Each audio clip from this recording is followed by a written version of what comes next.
Good morning. I hope everyone's having a lovely day.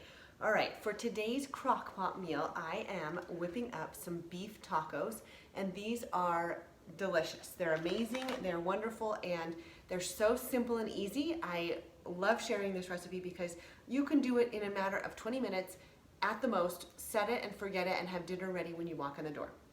So what I have here is 2 pounds of lean ground beef, and so I have just put this. My insert goes right on the stovetop, so I just browned the meat right behind me for a moment here, and I just kind of making it separated so that when it cooks, it's not in one big lump. So that's 2 pounds of ground beef. Okay, next up, what I'm going to add is a little bit of onion, and I'm going to grab my. I'm going to put about 1/8 of a cup of onion, and I'm going to just add those in for flavor. There we go. Okay, so I'm going to just mix that up again, and you can add, if you want, like if you like onion, these are for my kids tonight, so if you like onion and you want to add more onion, feel free to add 1 small onion. And if you like garlic, feel free to add 2 smashed cloves of garlic. That works really well too. But my kids don't like the onion so much when they see it, so I'm just putting in a little bit for the flavor, and that's it. Okay, so we've got our ground beef, we've got our onion. You can add garlic if you want. I'm not going to put garlic in. Next up, I'm going to put my 3 teaspoons of ground cumin. And let me grab my teaspoon. I wasn't very prepared with my teaspoon today, was I? Okay. All right, so 3 teaspoons of ground cumin. Oh my goodness, it doesn't fit in there. So this could be a little bit messy, but that's okay. All right, that's about 1. And I love the flavor of cumin. It just is that taco seasoning flavor. So a lot of times when you buy taco seasoning at the store, it is loaded with sodium. So that's why I like to make my own, so I'm not adding in extra unwanted salt. That was definitely not a very good measure, but that's okay. All right, so we've got our cumin in. Now I'm gonna just break it up and mix it in again.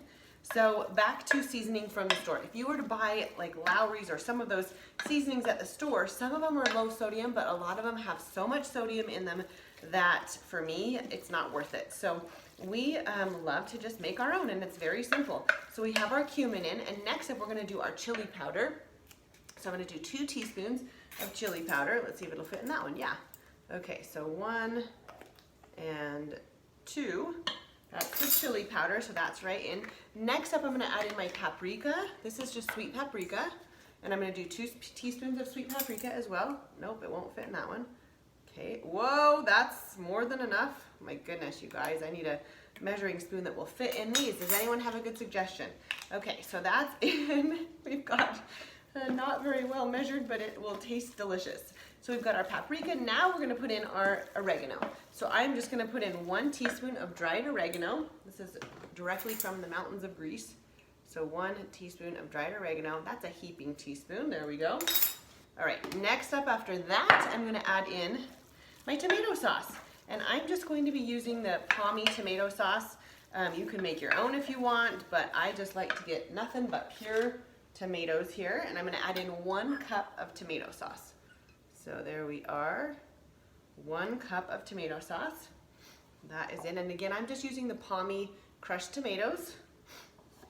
Okay, and I think we've got everything we need but a bay leaf. I like to add in a bay leaf as well. So I'm going to open up my bay leaves, and I'm just gonna put 1 big bay leaf in, and I will remove it obviously before we eat it, but it gives it a nice flavor. Let me get a full bay leaf here.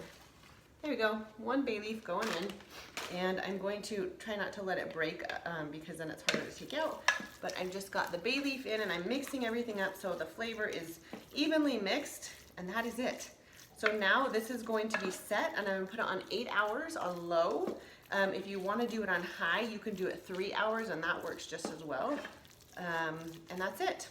You can do 6 to 8 hours on low, depending on how yours cooks, but mine, this is probably my favorite crock pot of all times. It's an all-clad, and it, like I said, it goes on the stove, the insert goes on the stove top, and this cooks beautifully. I used to have a crock pot, I think it was maybe Cuisinart brand, and it cooked really fast, so I'd have to adjust my recipes. So that's all, ready to go. I'm gonna set it and I'm gonna forget it, and dinner will be served hot and ready to go.